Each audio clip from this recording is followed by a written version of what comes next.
Colored stripes move diagonally on the screen and a multicolored title appears. It says, 7 Saturdays to a More Fire-Resistant Home. There's a colored drawing of a simple beige house that appears in the background. A title appears on an orange screen. It says, Episode 6, A Guide to Making the Inside of Your Home More Fire-Resilient. Alicia Mason appears on screen. She's a young woman with shoulder-length, tightly curled tawny hair and blue eyes. She wears a light green, long-sleeved shirt and stands in the dining room area of a house. As Alicia talks, 3 numbered bullet points appear below her on the screen. They say, 1. How to check your smoke detectors. 2. How to use a fire extinguisher. 3. How to turn off gas in an emergency. Alicia stands next to David Hawkes, a senior public safety specialist at PG&E. David is a middle-aged man with short gray hair, who is wearing a gray button-down shirt with a white PG&E logo.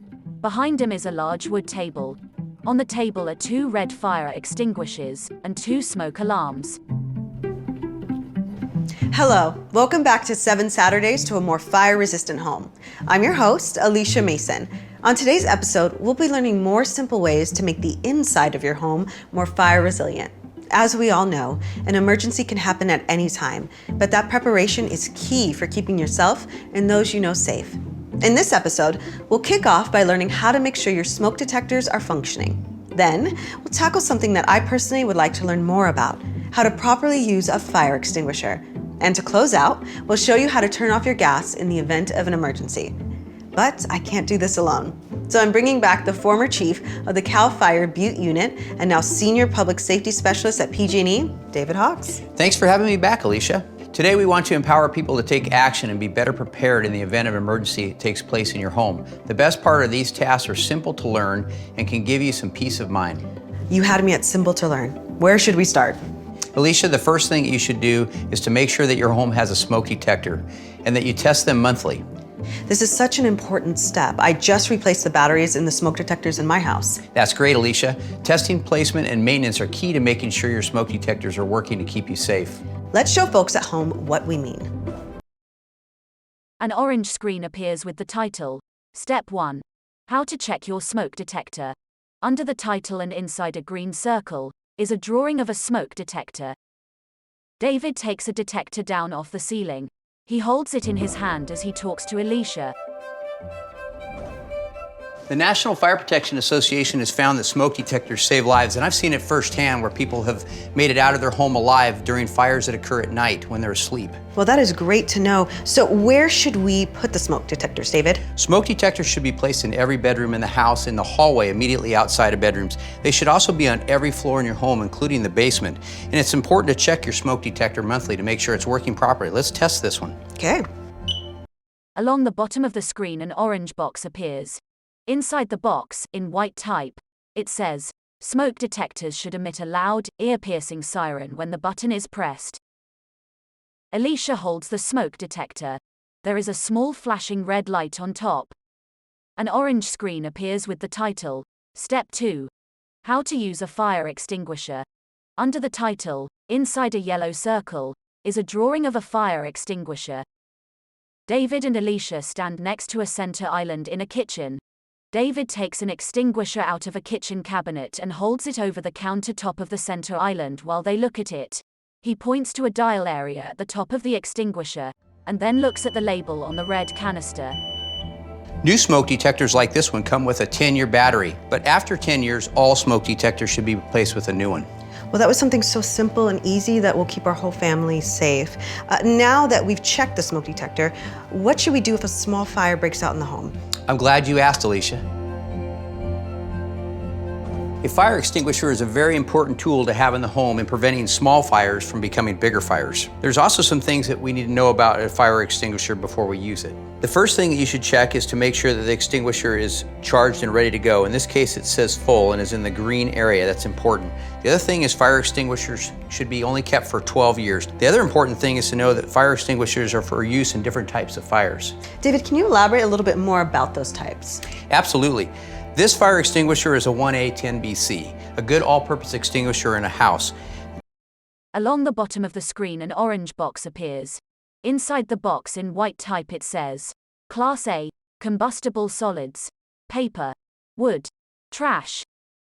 In the orange box, the text changes and it says, Class B, combustible liquids, grease, gasoline, oil. The text changes again and then reads, Class C, electrical equipment. House. A Class A fire is a fire that you would experience maybe in a trash can with paper products and materials like that. A Class B fire is one that you may have a grease fire on the stove. And a Class C fire is an electrical fire that you might experience like in a wall socket. The other thing to remember, you never want to delay letting your family know about the fire. So make sure your family members know about the fire. Do not delay in calling 911. Okay, perfect. Would you like to give it a try? I would love to, David. Let's go. Alicia and David are outside, with many green trees in the background. They are wearing large yellow gloves and put on safety goggles. David holds a red fire extinguisher. A small orange text box appears that says, Pass. Words fill in next to the word pass as David demonstrates the relevant action. The words are pull, aim, squeeze, and sweep. Alicia holds the extinguisher. There are 5 logs lined up on the ground in front of her. She pulls the pin out, squeezes the handle, and white fire retardant spray shoots out. She sweeps over the logs with the spray. It's important to remember for our demonstration that we should always wear safety goggles and gloves to protect us during our demonstration. With that, we're going to talk a little bit about how to use the extinguisher. It's important to remember the acronym PASS. PASS refers to pull, pulling the pin. Grab firmly and pull the pin out. The A refers to aim. It's always important to aim at the base of the fire, never the flames themselves, but at the base of the fire. The first S refers to squeeze. The trigger is on top. This is a handle. The trigger is on top. Squeeze the handle to discharge the fire extinguisher. And the last S refers to sweep. Sweep from one side to the other at the base of the fire and back and forth until the fire is fully extinguished, discharging the fire extinguisher. Before we demonstrate, we always want to be 6 feet away from whatever the base of the fire is that we're trying to extinguish. Go ahead, let's try it. Okay, so pull, okay, I'm gonna aim it, squeeze. An orange screen appears with the title, Step 3, How to Turn Off Gas in an Emergency. Under the title and inside a green circle, is a drawing of a silver wrench. David and Alicia stand outside a white house near a gas meter. They walk over to the meter and David kneels next to it, and picks up a large red plastic tool that's lying on top of the meter. An orange box, with text, appears at the bottom of the screen. It says, If asked to evacuate your home due to wildfire or other natural disasters, turn off gas only if it is safe to do so. David takes the large red plastic tool and lines it up to the pipe that's feeding the meter from the ground. Still kneeling, David takes a silver metal wrench from his back pocket and holds it next to the red plastic wrench tool. He points out a valve on the main pipe coming from the ground going up to the meter. It has a straight ridge on it that runs vertically, or in the same direction, as the pipe. David places the red plastic tool over the same area as the valve and shows how it would look to turn the ridged valve 45 degrees, or a quarter turn, without actually doing so. An orange box with text appears at the bottom of the screen. In white type it says, 1-800, PG&E, 5000. Or, 1-800, 743, 5000. Pretty good. Excellent. Okay, David, I am ready to tackle the last goal for today's episode. What is it? The last goal is to talk about the natural gas and the natural gas meter. This meter here serves the home and it provides natural gas to the home, but it can be a safety hazard and a fire problem if not properly treated. Okay, and where are these gas meters usually located on a property? Gas meters are typically on the front corner of a home nearest the street side, but may also be around the corner, like this particular meter here. Okay, and can we touch on how to properly turn it off? Absolutely. This is a wrench designed specifically for the gas meter. The ideal location is to have that wrench in close proximity or even attached, as I'm showing here, to the gas meter so it's easily accessible. If you don't have a wrench like this, it's okay to use an alternative option, much like this crescent wrench right here. The gas valve is located right here, and as you see, it's up and down. When it's in parallel position like this, it's on. To shut the gas valve off, and we should only do so if we suspect a gas leak and it's safe and you feel safe in shutting the gas off.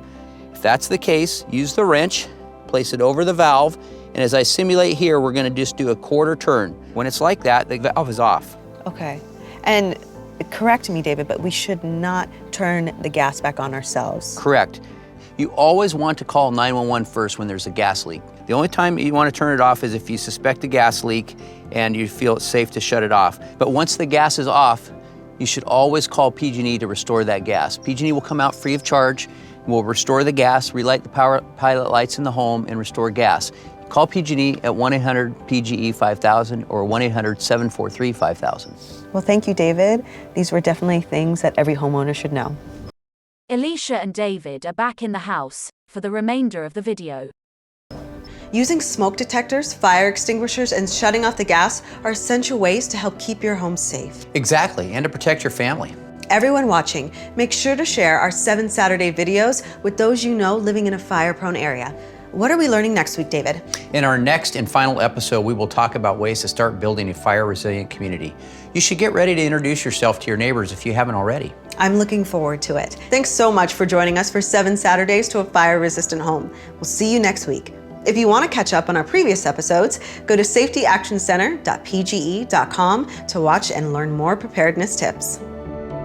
The opening title that says, 7 Saturdays to a More Fire-Resistant Home, appears once again, followed by the PG&E logo. Along the bottom of the screen it says, learn more at safetyactioncenter.pge.com.